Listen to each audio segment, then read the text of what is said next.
It's like inherently everybody is just like, okay, so if these kids are going to the school, then that means that it's dangerous, and truthfully, it's not.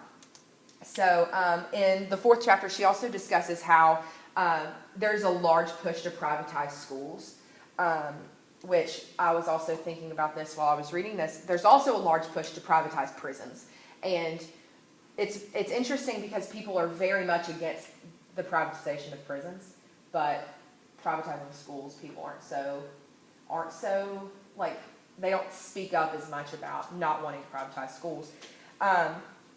But they expect this to be beneficial to America. And on page 74, she says that at first, when the states heard about this, the government came back and was like, okay, we're going to have competency tests, we're going to raise teacher salaries, and minimum grade requirements are going to be made for sports.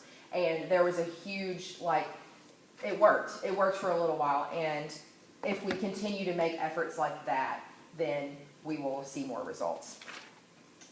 So, chapter 5, that was some of the myths she busted, So, chapter 5 asks, how does choice, this abstract idea of choice, how does it affect the public school system for the better? So, she starts off by talking about being able to choose where you go to school. I know that, when I was in probably the 5th grade, probably earlier than that, they rezoned all of our schools, and because where my parents live, I was going to have to go to a different school. And luckily, I was a teacher's kid, and so I was able to go wherever I wanted, and I got to stay in the school that I was already accustomed to. But I would have, if I hadn't been, there were a lot of my neighbors that ended up having to go to this startup school, and it was open for 2 years, and then it closed for 2 years, and they had to come back, and it was just a huge mess. But then they opened again, and now it's the best school in the state of Mississippi, so I really missed out on that one. But schools have different atmospheres, so I know for a fact that I would not have survived at Lewisburg Middle School. I wouldn't have. It would have been terrible. And parents should be able to choose, Meyer says. If my mom knew that I wasn't going to like the people that I was going to be working around and working with, and the idea of being at a new school was not something that I wanted to do, and so luckily I was able to choose not to go. Granted, I had a lot of autonomy in my household. My parents really let me make my own decisions, but parents should be able to choose things for their kids, which school they're going to.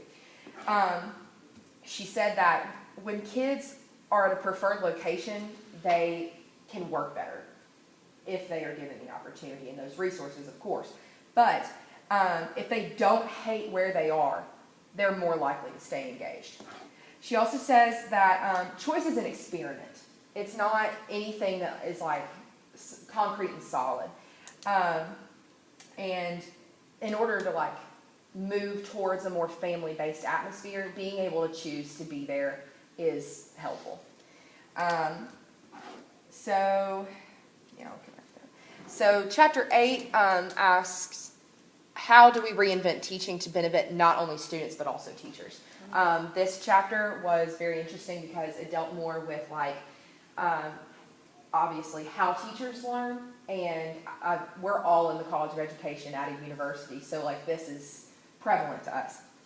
So Meyer says that we need to reestablish guidelines on how we educate teachers because we need to. She says we need to change how we see learning and develop new habits that match our new ideas about learning. And then after we have created our own habits, cognitively, we can create new habits in the classroom. She says that foundations and methods classes should be reevaluated, which is funny. I took that straight from the book, so I don't know. Y'all laugh. So she encourages teachers to continue learning as they teach, which I was you do, because an 80-year-old teacher is still learning about teaching as they're teaching, because kids continue to change. I used to babysit this 14-year-old girl. Well, she wasn't 14 when I was babysitting her. She's 14 now. And, she's from another planet.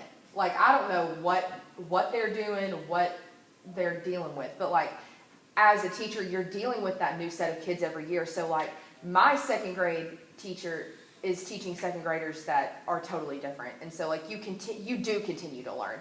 But Meyer emphasizes that we have to be conscious of how we're learning about students. You know what I'm saying?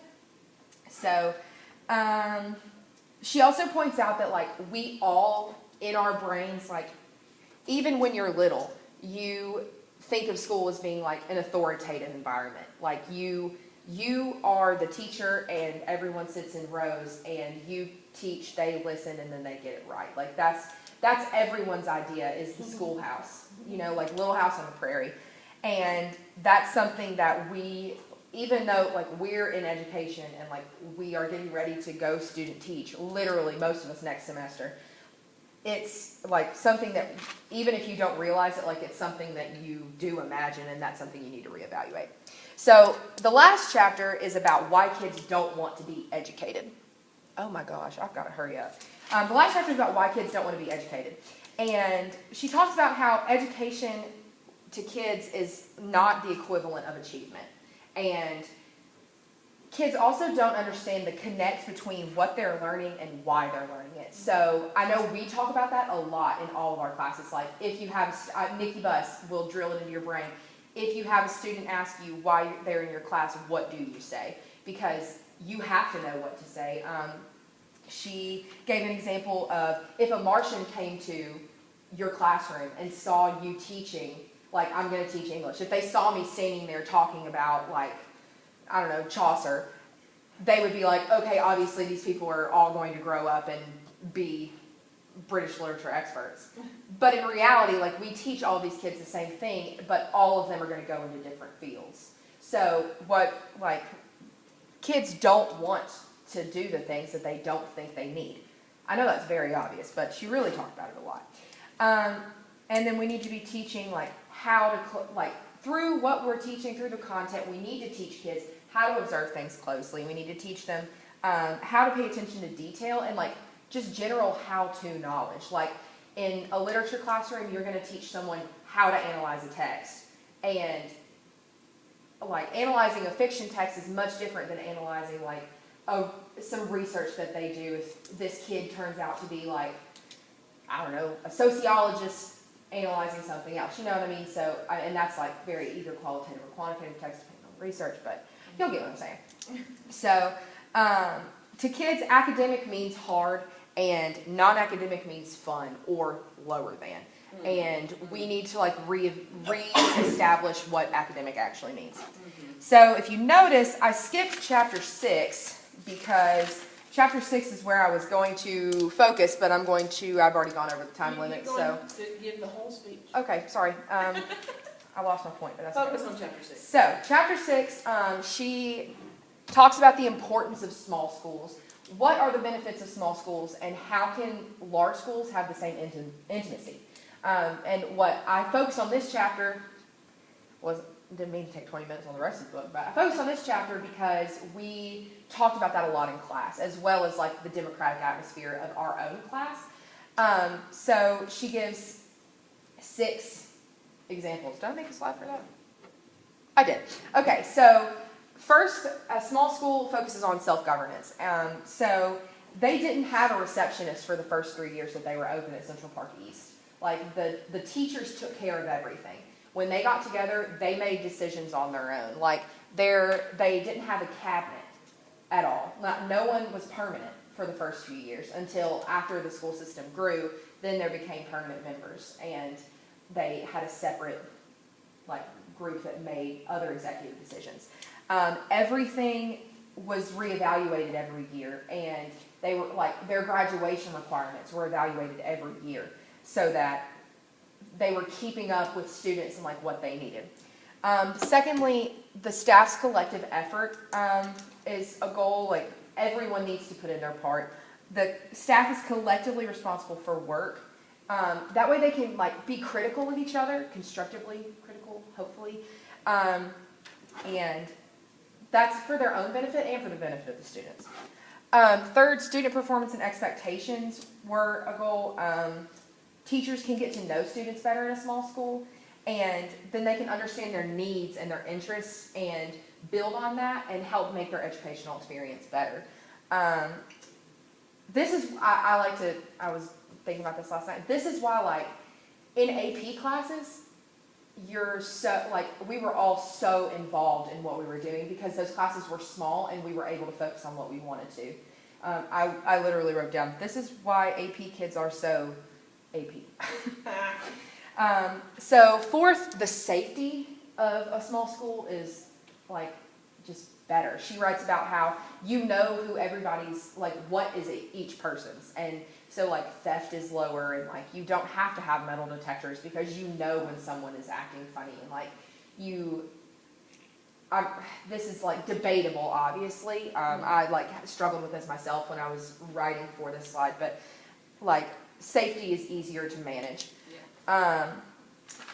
And then fifth, parental and public access, she says, are much easier. Like we were talking about principals earlier in your presentation. Principals, like in large schools, will never know your parent's name. Like they're like, hey, congratulations on your kid graduating on graduation day, you know. But like in these smaller schools, not only are parents more accessible to teachers, but principals are more accessible to parents, and parents are more like can get to teachers easier, and that is like a huge goal. But also cultural immersion. She talks a lot about how there's a stark difference between teacher culture and student culture, and the crossover is few and far between. But in a small school, you interact and overlap, and the two coexist better. So the cross-cultural experience allows the democratic process to run more smoothly, is what Meyer says.